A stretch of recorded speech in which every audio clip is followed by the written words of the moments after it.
Bonjour à tous, donc voici quelques conseils pour créer votre diaporama pour l'oral de fin de première année.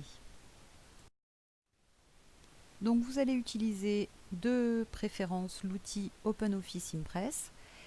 Ensuite, si vous avez PowerPoint, vous pouvez l'utiliser, mais sachez qu'il faudra, le jour de l'oral terminal, le transformer puisque dans les salles d'examen, il n'y a que OpenOffice qui est lisible.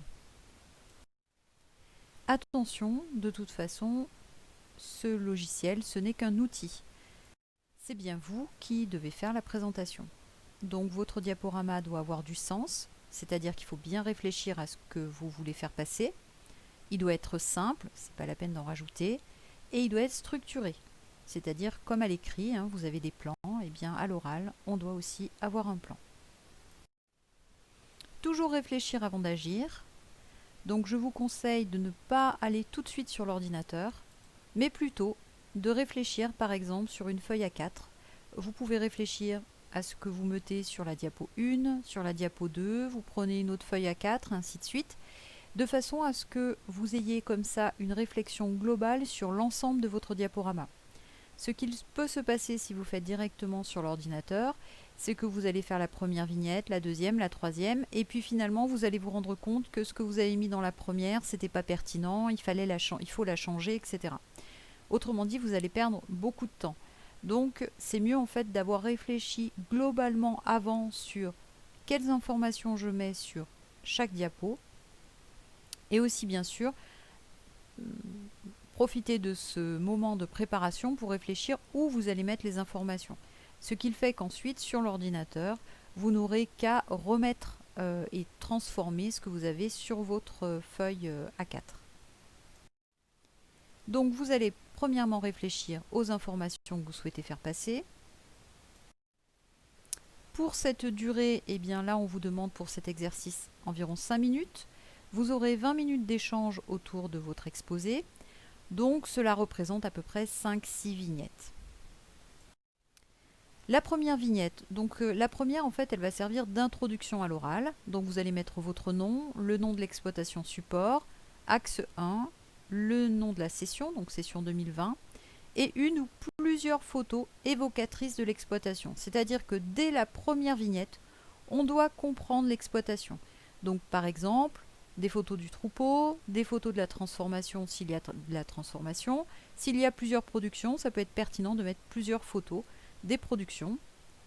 Une photo de paysage peut être intéressante aussi pour bien comprendre l'environnement. Les vignettes à effectuer. Donc là, c'est à titre indicatif, ça n'est pas du tout une obligation, c'est un conseil. Donc on peut imaginer une vignette sur l'environnement, donc l'environnement naturel, socio-économique, en faisant toujours ressortir les atouts contraintes. Attention à ne pas faire de la description, il faut vraiment aller sur l'analyse.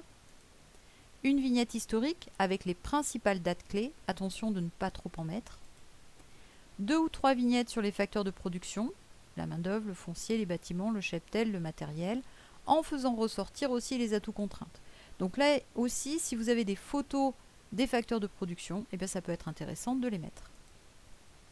Et une vignette de fin avec une belle photo et merci pour votre attention par exemple. Le plan, donc, il doit être annoncé en introduction et vous pouvez le noter en haut de la vignette comme ceci.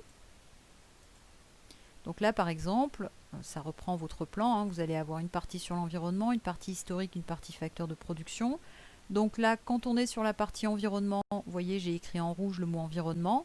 Et puis quand je vais passer sur la partie historique, je mets en rouge le mot historique. Ce qui permet au jury de toujours savoir où vous en êtes dans votre exposé.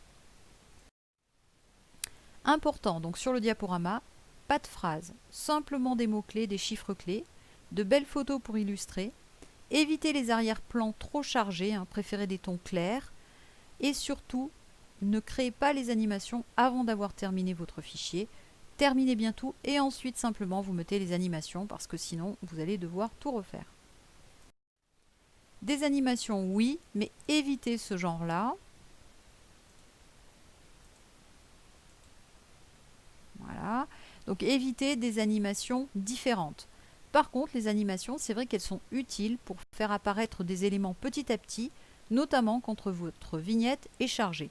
Par exemple, pour les facteurs de production, si vous avez le matériel et le bâtiment sur la même vignette, On peut imaginer faire apparaître d'abord le matériel et ensuite les bâtiments ou l'inverse. Pensez bien à mettre un numéro de page sur votre diaporama, sur chaque diapo, de façon à ce que le jury, s'il vous dit retournez sur la diapo numéro 5, il puisse facilement avoir accès à cette diapo. Pensez surtout à sauvegarder votre travail, puisqu'il va vous être utile pour l'année prochaine, sur votre ordinateur, sur votre clé USB, mais aussi sur un espace de stockage sur Internet. Au niveau de l'entraînement à l'oral, je vous conseille de refaire plusieurs fois à l'oral devant des personnes, qu'elles soient agriculteurs ou non, la présentation de votre oral. Il faut s'entraîner pour que votre discours soit parfaitement fluide.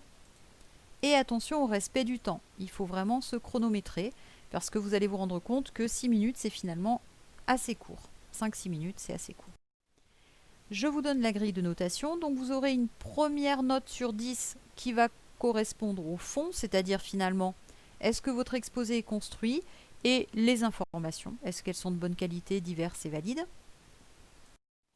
Vous aurez 6 points sur la forme, c'est-à-dire la soutenance orale, mais la façon de vous exprimer. Donc la qualité de l'expression, la prise de distance par rapport aux notes. Moi, je vous conseille de ne pas avoir de notes, ce sera beaucoup plus fluide puisque vous avez votre diaporama pour vous aider. Il faut être audible, c'est-à-dire qu'on vous entende bien, avoir un débit de parole correct, pas trop vite. La qualité des supports, c'est-à-dire la qualité de votre diaporama et l'efficacité de l'utilisation des diaporamas, c'est-à-dire ne pas décaler le discours par rapport à votre diaporama. Votre attitude aussi lors de l'exposé, évitez de croiser les bras, essayez d'être actif dans votre exposé. Et bien sûr, la gestion du temps de parole, donc ne débordez pas. Et enfin, vous aurez 4 points sur vos réponses aux questions que nous vous donnerons. Donc je vous souhaite bon courage et merci pour votre attention. À bientôt.